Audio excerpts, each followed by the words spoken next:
Sir, जब एक user अपना मोबाइल फोन रिचार्ज कराता है तो उसे अपने रिचार्ज प्लान के हिसाब से डेली की डेटा लिमिट मिलती है 1.5 जीबी, 2 जीबी या 3 जीबी प्रतिदिन।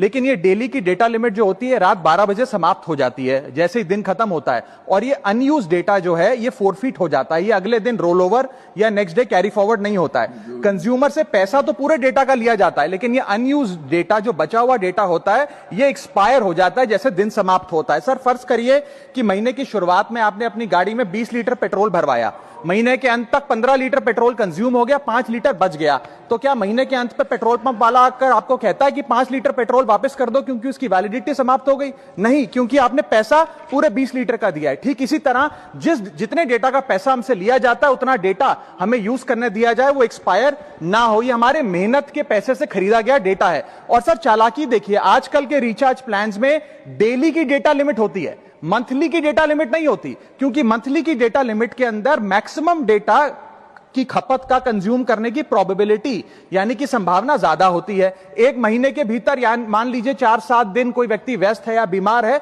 लेकिन बचे हुए दिन में या जब उसकी छुट्टी होती है वो ज्यादा डेटा कंज्यूम कर सकता है। इसीलिए मैक्सिमम डेटा मंथली प्लान में कंज्यूम होता है। इसके चलते आज टेलीकॉम ऑपरेटर डेली की डेटा लिमिट वाला प्लान पुश करते हैं। सर, आज इंटरनेट सिर्फ एक एंटरटेनमेंट या मनोरंजन का सोर्स नहीं है, ये एक प्रकार से हमारे जीवन के लिए एसेंशियल बनता जा रहा है। It is like digital oxygen. हर चीज के लिए इंटरनेट चाहिए, और इसीलिए आज करोड़ों भारतीयों का जब लाखों जीबी डेटा रोज एक्सपायर हो जाता है, अनयूज्ड बचा हुआ डेटा, क्योंकि उसकी वैलिडिटी समाप्त हो गई, तो ये सवाल अब सिर्फ डेटा का नहीं है सर, ये कंज्यूमर राइट्स का सवाल बन चुका है।